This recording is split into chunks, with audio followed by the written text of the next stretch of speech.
Hi friends, welcome to moms country cooking. Hi friends, இன்றைக்கி broccoli தொக்கு பார்க்கலாம். பாருங்கள் எப்படி செய்யலான்னு பார்க்கலாம். வாங்க வீடியோக்குள்ளே போகலாம். ப்ரொக்கோலி அரிஞ்சிட்டு காட்டுறேன் பாருங்கள். ப்ரொக்கோலி, வெங்காயம், தக்காளி, கறிப்பில் எல்லாம் நறுக்கி வச்சுருக்கிறேன். ப்ரொக்கோலியை அரிஞ்சு தண்ணியில் போட்டு வச்சுருக்கிறேன். பாருங்கள் அதை எப்படி சிம்பிளாக தொக்கு பண்ணலாம்னு பார்க்கலாம். பாருங்கள், ஆன் பண்ணி ஒரு கடாய் வச்சுக்கிறேன். கடாய் காஞ்சிச்சு. இப்போ தேவையான அளவு இதுக்கு எண்ணெய் ஊற்றிக்கிறேன். 2 ஸ்பூன் ஊற்றுங்க. இப்போ கடுகு 1 ஸ்பூன் போடுறேன். கடுகு கொஞ்சம் பொரியட்டும். பாருங்கள், கடுகு பொரிஞ்சிச்சு. இப்போ கொஞ்சம் சீரகம் கொஞ்சம் போடுறேன். இப்போ கட் பண்ணி வச்ச வெங்காயம்,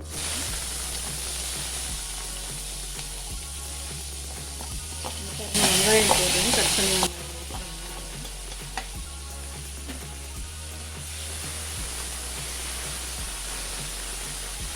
வெங்காயம் போட்டு நல்லா வதக்கணும்.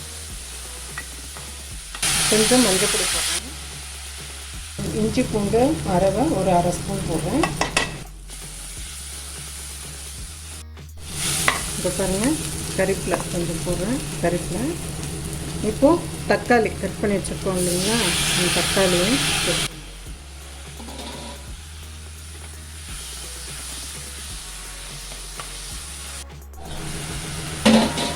இப்போ இதுக்கு தேவையான அளவு உப்பு வெங்காயம் தக்காளியிலே போட்டு வதக்கணும்னா கொஞ்சம் வெங்காயம் தக்காளியும் நல்லா வதங்கிடும். இதுக்கு தேவையான உப்பும் இதிலே போட்டுடலாம். ரொம்ப ஈஸியாக சிம்பிளாக தொக்கு பதத்துக்கு செஞ்சோம்னா ரச சாதத்துக்கு, சாம்பார் சாதம், தயிர் சாதத்துக்குலாம் தொட்டு சாப்பிட்டா ரொம்ப சூப்பராக இருக்கும்.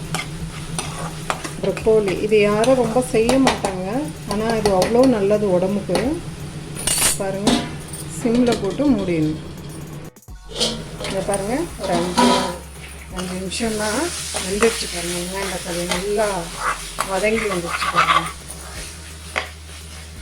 இதில் உப்பு போட்டிருக்கோம் நம்ம. இப்போ இதுக்கு தேவையான காரம் போடணும்.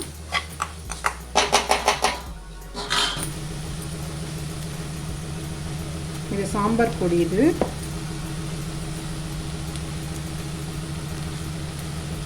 இன்னும் 1 ஸ்பூன் 1.5 ஸ்பூன் போடணும். இந்த பச்சை வாசனை போகணும். வெங்காயம் தக்காளியிலே போட்டு வதக்கணும்னா கொஞ்சம் பச்சை வாசனை போயிடும். அதுக்கப்புறம் ப்ரொக்கோலியை போடலாம்.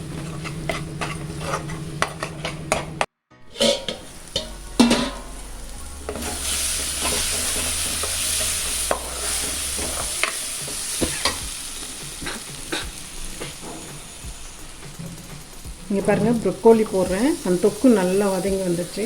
இப்போ இந்த ஸ்டேஜில் இந்த ப்ரொக்கோலியை போடுறேன்.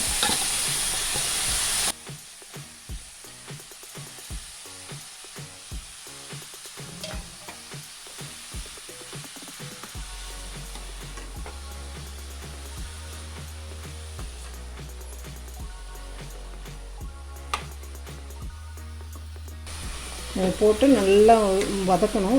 வதங்கி வந்துச்சுன்னா அந்த தக்காளி, வெங்காயம் தக்காளியோட நல்லா அது இதுவாகிடும், மேட்ச் ஆகிடும்.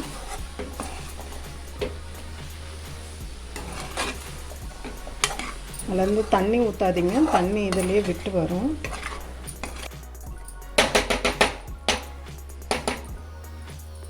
மூடி போட்டு ஒரு 10 நிமிஷம் வேக விடணும். இங்கே பாருங்கள், நல்லா ப்ரொக்கோலி வெந்துடுச்சு. இப்போது பாருங்கள், நல்லா ட்ரையாக இந்த மாதிரி தொக்கு பதத்துக்கு நம்ம எடுத்தோம்னா சாப்பிட்றதுக்கு நல்லாயிருக்கும். சாப்பாட்டுக்கு, சாம்பார் ரைஸுக்கு, ரச சாதம், தயிர் சாதத்துக்கெலாம் போட்டு சாப்பிட்டா ரொம்ப சூப்பராக இருக்கும். உடம்புக்கும் ரொம்ப நல்லதும் கூட. பாருங்கள், கறிப்பில் கொஞ்சம் போடுறேன். இது இந்த நேரத்தில் பெப்பர் தூள் கொஞ்சம் போடுறது இருந்தால் போட்டுக்கலாம்.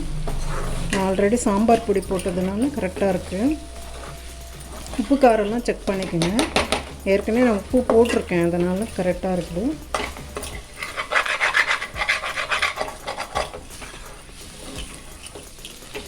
செமி கிரேவியாக, கொஞ்சம் ட்ரையாக ப்ரொக்கோலி ரெடி ஆகிடுச்சு. சூப்பரான சுவையான ப்ரொக்கோலி ரெடி. பாருங்கள், சூப்பரான சுவையான ப்ரொக்கோலி ரெடி.